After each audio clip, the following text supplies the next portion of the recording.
Hoje é domingo à noite, dia 3 de novembro, e daqui a 2 dias ocorrem as eleições presidenciais nos Estados Unidos. O mundo se pergunta quem vai vencer as eleições, ou ao menos quem é o favorito para vencer as eleições. Bom, meu nome é Pedro, eu sou analista de ações e parte do meu trabalho é mensurar cenários do mais provável até o menos provável. E foi isso que eu fiz. Eu utilizei vários sites de apostas, compilei os dados e encontrei os cenários mais prováveis para as eleições americanas. Bom, se você não é inscrito, já se inscreve no canal, curte o vídeo e vamos para a análise. Bom, antes da gente aprofundar aqui, eu só queria deixar claro que, em hipótese alguma, os dados que eu estou apresentando tem a ver com alguma predileção sobre alguma opinião pessoal, não é isso. Eu apenas compilei os dados, obtive as respostas e estou trazendo para vocês aqui no canal. Bom, primeiro, o que fica claro para a gente é que Donald Trump, ele hoje é o favorito para vencer as eleições, apesar de ser um favoritismo muito marginal. Ele tem cerca de 56% de chances de obter os 270 delegados ou mais. Isso o torna levemente favorito. Bom, então quando a gente olha aqui os cenários pelos números de delegados, muito possivelmente todos os dois vão obter ali mais de 240 delegados, ou seja, vai ser uma eleição apertada, uma diferença menor, muito provavelmente menor do que 60 delegados, que talvez seja a menor parte das eleições tenham tido uma diferença tão pequena. Outro ponto que fica claro para a gente é que é improvável um cenário que algum dos candidatos tenha mais de 300 delegados. Então, como eu falei, vai ser uma vitória muito apertada. E outro ponto que chama atenção é que até 240 delegados ou mais, Harris tem mais chances do que Trump. Mas daqui a pouco a gente vai entender que isso é por causa dos estados pêndulos ou dos estados que ainda estão em aberto. Bom, dito que o Trump é o favorito, levemente favorito, então a gente pode entender como que se daria essa vitória. Primeiro, eu gostaria de mostrar aqui a probabilidade para votos populares. O que significa isso?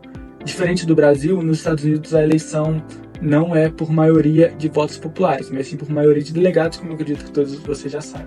Então, há casos em que o presidente, o vencedor das eleições, não obtém a maioria dos votos, que foi assim que Trump venceu Hillary Clinton em 2016 e que é assim que provavelmente, se ele vencer, vai vencer a Harris esse ano.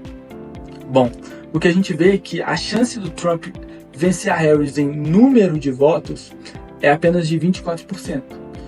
Por outro lado, Harris, ela no máximo vai obter 52% dos votos. Então, o que a gente pode esperar no cenário mais provável? Que Harris fique com mais votos, algo próximo de 50,01% a 52%. De novo, uma eleição bem disputada que mostra como o maior país do mundo, como o país mais desenvolvido do mundo, tá muito dividido. Também é legal a gente analisar o número de estados. Bom, o que a gente já sabe. Trump, leve favorito para vencer as eleições, número de delegados. Harris provavelmente vai ganhar em votos populares. Quando a gente olha para número de estados, Trump, ele é quase certeza que ele vai vencer em mais estados. Provavelmente Trump vença em 28 ou 29 estados e Kamala vença em 22 ou 23 estados. Bom, mas aí agora eu acho que chega na parte mais legal da nossa análise, que é entender em quais estados cada candidato é favorito e quais estados vão decidir as eleições. Bom, vamos lá. Primeiro a gente pode ver que dentre os estados, a grande maioria deles já está decidido. Ou vota em Kamala Harris ou vota em Donald Trump com muita maioria. Isso acontece em todos esses primeiros estados aqui, que eu listei por favoritismo do Trump. E nas últimas colocações estão os estados em que Kamala Harris é favorita. Então, a gente pode levar nossa análise para o segundo nível. Nesse segundo nível, a gente separa todos os estados em que nenhum dos dois candidatos tenha mais de 70% de chance de vencer. Isso faz com que só sobrem 6 estados: Geórgia, Carolina do Norte, Nevada, Pensilvânia e Wisconsin e Michigan. Um detalhe interessante é que o Arizona, que foi vencido por Joe Biden em 2020, provavelmente vai ter uma virada. Donald Trump deve vencer no Arizona. Quando a gente olha por números de delegados, então, a gente vê que Trump tem assegurado pelo menos 230 delegados no cenário base. Já a Câmara tem assegurado pelo menos 226 delegados no cenário base. Então, isso significa que ainda há 82 delegados a serem disputados, que são esses 6 estados em aberto. Porém, quando a gente olha os 6 estados em aberto, a gente vê que o Trump é favorito para levar a Geórgia, a Carolina do Norte e Nevada. Já a Kamala Harris ela é favorita em Wisconsin e Michigan.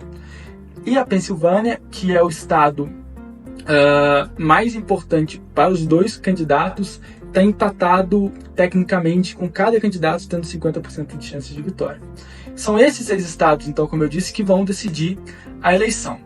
Bom, antes da gente olhar para ver como que pode ser o caminho da vitória para cada candidato, é legal a gente ver que provavelmente haverá virada no Arizona, então os republicanos vão conseguir retomar o estado.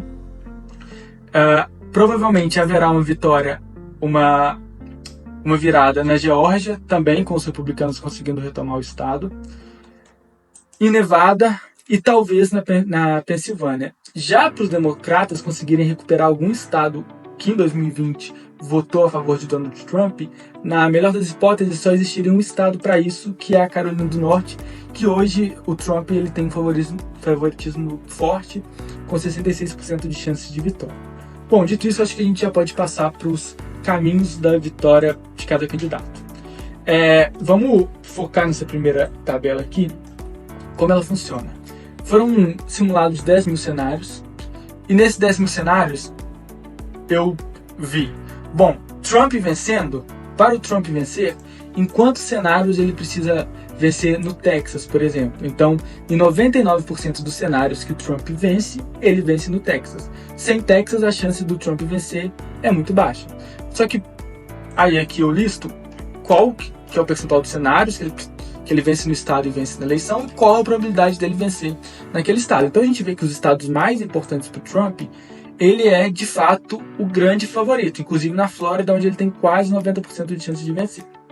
Porém, nos estados pêndulos, e aí começo com Geórgia, uma vitória do Trump na Geórgia garantiria com 77% de probabilidade que ele vença as eleições. Na Carolina do Norte, 76%.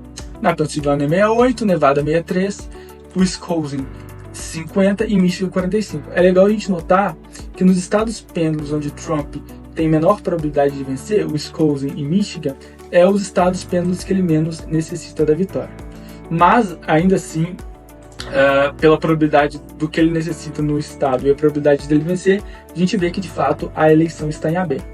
Já para a Kamala Harris, o cenário é um pouco parecido na parte em que, nos estados que ela mais precisa vencer, ela é a grande favorita. E aí tem Califórnia, Nova York, estados que, historicamente, sempre votaram a favor dos democratas. Porém, nos estados dos pêndulos, por exemplo, ela precisa vencer na Pensilvânia. Se ela vence na Pensilvânia, ela tem 64% de chance de vencer as eleições. O problema é que ela só tem 50% de chance de vencer lá. E esse cenário, ele se repete para a Carolina do Norte, basicamente 49%. Em 49% das vezes que ela vence na Carolina do Norte, ela vai vencer as eleições. O problema é que a chance dela vencer lá na Carolina do Norte é só de 38%. O fato do Trump levar vantagem nesses 6 estados pêndulos é o que dá a ele favoritismo nas eleições como um todo. Bom, dito isso, a gente pode passar para essa tabelinha aqui. Essa tabelinha nos diz... se Trump não vencer na Pensilvânia, a chance dele vencer a eleição é só de 33,5%. Se ele não vence na Geórgia, a chance dele vencer a eleição é de apenas 22,5%. Ou seja, para Trump, os 2 estados pêndulos que mais importam a ele são Geórgia e Carolina do Norte, onde, de novo, em ambos ele tem mais de 60% de chance de vencer. Para Kamala Harris, os 2 estados que ela mais precisa vencer é Pensilvânia, de novo, que tá meio a meio, quase um cara ou coroa. Caso ela não vença na Pensilvânia, a chance dela vencer as eleições é de só 34%. E no Michigan, que caso ela não vença, a chance dela ser eleita a próxima presidente dos Estados Unidos é só de 24,9%. Um adendo que a chance dela vencer no Michigan é alta. Vamos olhar aqui. A chance dela vencer no Michigan é de 66%. Provavelmente Harris vai ganhar no Michigan. Bom, a gente pode passar agora para essa tabela, que seriam estados combinados. Dos 6 estados pêndulos, não significa que ao vencer um, o candidato vai ser eleito. Muito provavelmente ele vai precisar de vencer pelo menos 2. E quais seriam esses 2 estados? Bom, essa tabela aqui ela nos diz, por exemplo, se algum dos 2 candidatos vencer na Pensilvânia e na Geórgia, ele tem 88% de chance de vitória. Se vencer na Pensilvânia e na Carolina do Norte, ele tem 89% de chance de vitória. Ou seja, o que a gente precisa ficar de olho são nesses estados que conjuntamente, de forma conjunta, eles são os que mais contribuem para a probabilidade de vitória de algum candidato. E a gente pode expandir essa análise, inclusive, para 3 estados. Vencendo Pensilvânia, Geórgia e Carolina do Norte, ou Pensilvânia, Geórgia e Michigan, ou Pensilvânia, Geórgia e Wisconsin, enfim, alguma combinação de 3 desses 4 estados, o candidato ele é virtualmente eleito. Então, não necessariamente um candidato ele precisa vencer a maioria dos estados pêndulos, desde que ele vença os 3 com o maior número de delegados. Bom, é isso. À medida que novos dados forem saindo, eu posso refazer essa análise e trago para vocês aqui no canal. Tá certo? Eu vou deixar nos comentários um link com um documento em PDF com a análise de forma mais detalhada, com todos os gráficos, para caso alguém tenha mais interesse em aprofundar a análise. Tá bom? Até a próxima. Até mais.